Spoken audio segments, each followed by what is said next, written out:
پہلے تو میں نے مسلمانوں کے اخلاق سنے تھے، اب تو میں نے دیکھ بھی لیے.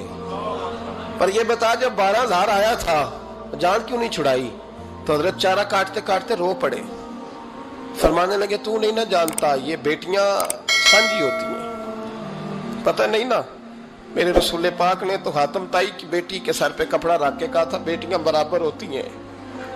تو یہ نہیں پتا جب اس کی 6 بیٹیوں کی شادی ہوئی ہے میرے اندر روحانیت کتنی بڑی ہے. فرمایا پھر 12,000 آیا ہے تو 2-4 بچیاں پھر گئی ہیں، تو یہ نہیں پتا میں اندر سے راضی کتنا ہوں، میں تیری نوکری کرتا رہوں گا، پتہ نہیں اللہ کتنی بیٹیوں کو بیاہ دے گا.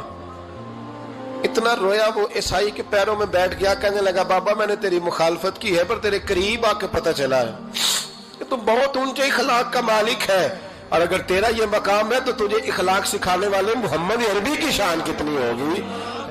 ظالم کی بولیے جاتے نہیں لوگ جھوٹے گواہ بن کے.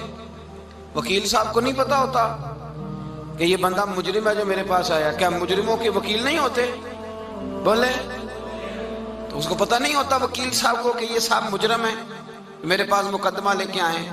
اور اگر بے ادبی نہ ہو جائے تو میرا خیال ہے قاضی عدالت کو بھی پتہ ہوتا ہے کہ مجرم کون ہے اور مظلوم. میرے نبی پاک صلی اللہ علیہ وسلم نے اس قدر زیادہ سختی فرمائی اس مسئلے میں. فرمایا جس کو پتا تھا کہ فلاں آدمی ظالم ہے، ظلم کر رہا، پھر وہ ظالم کا گواہ بنا یا اس نے ظالم کی مدد کی، کتنی کی؟ شارحین لکھتے ہیں چاہے اس نے ایک جملہ بول کے کی، چاہے ایک، سارے بولیے، چاہے ایک غریب کو اس نے ظلم کیا تو کہتے ہیں علاج یہ سی، چاہے ایک جملہ بول کے کی. شارحین اس حدیث کی شرح میں لکھتے ہیں ایک جملہ بول کے چاہے مدد کی. جس بندے نے کسی ظالم کی مدد کی کسی مقدمے میں یا کسی صورت میں اور اسے پتا تھا یہ ظالم ہے، میرے نبی پاک صلی اللہ تعالیٰ علیہ وسلم فرماتے ہیں اگر اس نے مدد کی، ابھی ظالم کی بات نہیں ہو رہی، ظالم کے مددگار کی بات ہو رہی، اگر کسی نے ظالم کی مدد کی تو حضور فرماتے ہیں خدا بھی اس سے بری و ذمہ ہے، رسول بھی اس سے بری و ذمہ ہے. سنبھال کے رکھے اپنی نمازیں، قربانیاں، حج، زکوٰۃ سنبھال کے رکھے. اگر ظالموں کا مددگار ہے، الیکشن آ لینے دے، آپ کو نظر آ جائے گا کون کون ظالموں کا مددگار ہے، نظر آ جائے گا. اپنی جیب سے لوگ پیسے دے کے ظالموں کی مدد کریں گے، ان کے فلیکس چھپوائیں گے، بورڈ لگوائیں گے، جیبوں سے پیسے دے کے. ہم نے خود آگ لگائی ہے چمن میں اپنے، بے سبب گردشی ایام کو الزام نہ دو، ہم نے خود نور کا ظلمت سے کیا ہے سودا، کر کے توہین سحر شام کو الزام نہ دو.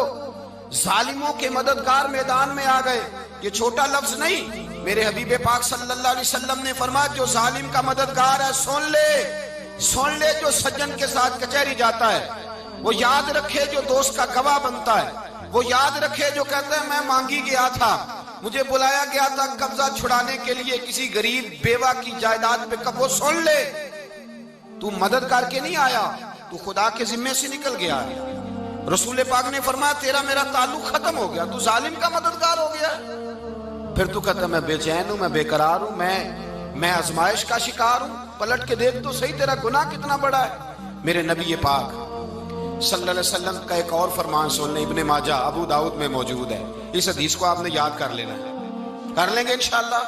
سارے کہیے انشاءاللہ کر لیں گے یاد. حضور صلی اللہ علیہ وسلم نے فرمایا اگر تو ظالم کی مدد کرے گا نا، یہ لفظ دل کی تختی پہ لکھ لینا، یہ مکافات عمل ہے، مکافات عمل دنیا، ادھر کرو گے تو ادھر بھرو گے. فرمایا اگر تو کسی ظالم کی مدد کرے گا، سن لے حضور کا فرمان ہے، اگر تو ابن ماجہ ابو داؤد سیاہ میں موجود ہے، فرمایا اگر تو کسی ظالم کی مدد کرے گا تو رب تعالیٰ مرنے سے پہلے تیرے اوپر بھی ظالم کو مسلط کر دے گا. تیرے اوپر بھی ایک دفعہ ظلم ضرور ہوگا اگر تو ظالم کی، وہ کسی صورت میں بھی ہو سکتا ہے، کسی صورت میں بھی تیرا بیٹا ہی اٹھ کے ظلم کر دے گا، تو الجھ جائے گا، کسی نہ کسی جگہ تیرے لیے تباہی کا سامان ہوگا، تیرے اوپر ظلم ہوگا، اس لیے کہ تو ظالموں کا مددگار ہے. چاہیے یہ تھا کہ تو مظلوم کی مدد کرتا، انسانی ایمانی یقین کا فریضہ سر انجام دیتا، تو ظالموں کا مددگار ہو گیا. ٹٹول کے دیکھ لیں، رزلٹ نکال کے دیکھ لیں، ہمارے زمانے میں ظالموں کے مددگار زیادہ ہیں. اتنی لمبی زبانیں نکال کے ظالموں کی مدد کرتے ہیں. بڑے بڑے کالم نویس اللہ نے انہیں قدرت دی لکھنے کی، تو اپنا قلم ظالموں کی مدد میں خرچ کرتے ہیں۔ وہ لوگ جن کو اللہ تبارک و تعالیٰ نے قدرت دی، ہمت دی، طاقت دی، کچھ لوگ ان کے حلقہ احباب میں وہ اپنے لوگوں کو استعمال کر کے ظالموں کی مدد کرتے ہیں، ظالموں کی مدد کرتے ہیں۔ میرے نبی کریم سید عالم نور مجسم صلی اللہ علیہ وسلم نے فرمایا اگر تو نے ظالم کی مدد کی تو جب تک تو توبہ نہیں کرے گا رب تجھ سے ناراض ہی رہے گا۔ اللہ تجھ سے، او بھائی جس سے رب بھی ناراض ہو گیا، نہ کھانا نہ پینا نہ سونا نہ جاگنا نہ نیند، پھر تیری ہر چیز تیرے لیے آزمائش ہو جائے گی، پھر تیرا سایہ بھی تیرے لیے خوف کا سامان بنے گا، پھر زندگی جیتی جاگتی لاش بن جائے گی، تو اپنے کندھوں پر اپنی میت اٹھائے پھرے گا جب تو ظالم کا مددگار ہوگا۔ اور نبی پاک صلی اللہ علیہ وسلم نے فرمایا ظالموں کا مددگار بھی ظالم ہوتا ہے، ظالموں کا مددگار بھی، سارے بولے ظالموں کا مددگار بھی، نہیں کو نہیں، آپ سارے نہیں بولے، ایک دفعہ بولے ظالموں کا مددگار بھی، پکی بات ہے، ظالموں کا مددگار بھی۔ اللہ اکبر، جس کا یارانہ ہو، جس کا دوستانہ ہو، جو کہے میں نے نا اس کو اوکھے ویلے کے لیے ظالم کو یاد رکھا ہوا ہے۔ کبھی مشکل میں رکھے نہیں ہوئے لوگوں نے ظالم دوست، کہتے ہیں میں نے رکھے ہوئے ہیں، بلکہ ہمارے دیہات میں تو کہتے ہیں میں نے بازو بنائے ہوئے ہیں۔ کس کو بازو بنا لیا؟ ظالم بھی کبھی بازو ہوتا ہے، جو ظلم کی تلوار لیے میدان میں کھڑا ہے۔ قارون، حامان، فرعون، نمرود کا حال نہیں لوگوں نے دیکھا؟ اپنے زمانے میں آپ نے کتنے لوگ نہیں دیکھے جن کے سائے سے، آواز سے لوگ کانپتے تھے؟ پھر پولیس کی گاڑیوں میں وہ اس طرح مردہ پڑے کہ دنیا نے تماشا دیکھا ان کا۔ یہ رنگ ہم نے دیکھے نہیں اپنے آنکھوں سے۔ فرمایا ظالم کا مددگار بھی، جو کار میں بٹھا کے لے کے گیا وہ بھی ظالم، جس نے چائے پلائی وہ بھی، جس شخص نے کھانا کھلایا وہ بھی، جو کچہری تک ساتھ گیا وہ بھی، جس نے فلیکس کے نیچے، بڑے شرابی کے نیچے چھوٹی اپنی فوٹو لگائی وہ بھی، جو ووٹ کی پرچی ڈالنے گیا وہ بھی۔ کہہ دینا باہر نکل کے کہ حضرت صاحب نے سیاسی تقریر کی ہے، کہہ دینا، پر بات تو سچی ہے نا۔ خو کرے ہم تو سے تھوڑا سا گلا بھی سن لے، خو کرے ہم تو سے تھوڑا سا بھی گلا۔ امام مالک کے پاس ایک بندہ آیا، اس نے کہا حضور میں درزی ہوں، ایک ظالم بادشاہ مجھ سے کپڑے سلواتا ہے، میں تو ظالموں کا مددگار نہیں نا۔ ایک ظالم بادشاہ مجھ سے، حضور میں تو مددگار نہیں نا ظالموں کا۔ جو فرمایا ظالموں کا مددگار بھی ظالم ہوتا ہے، تو کپڑے لے کے آتا ہے میں سی کے دے دیتا ہوں، ذمہ داری نہیں۔ یہ ایک آدمی دکاندار ہے، اس سے کوئی بندہ چیز خریدنے آئے گا تو تھوڑی کہے گا میں نے نہیں دینی، تو دے گا۔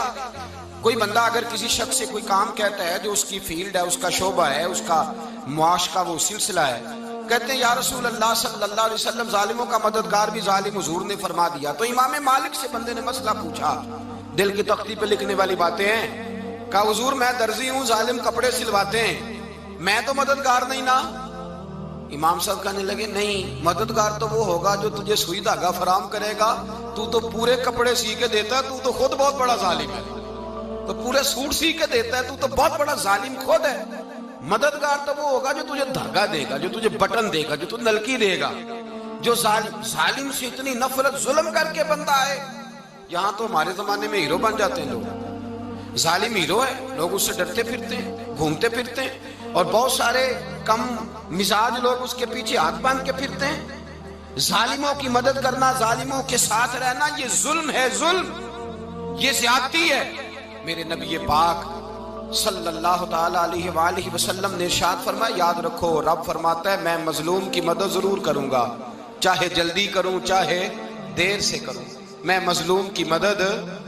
اور حضور صلی اللہ علیہ وسلم نے فرمایا ہے، حضرت معاذ بن جبل کہتے ہیں حضور نے مجھے یمن کا گورنر بنایا، جب میں جانے لگا نا تو حضور نے بڑی نصیحتیں کی، بخاری میں موجود ہے، فرماتے ہیں جب میں پلٹنے لگا تو میرے رسول نے فرمایا معاذ ایک منٹ ٹھہر جا، ایک بات میری یاد رکھنا، اس کو نہ بھولنا۔ کہا حضور کیا؟ فرمایا دیکھنا کسی پہ ظلم نہ کر بیٹھنا۔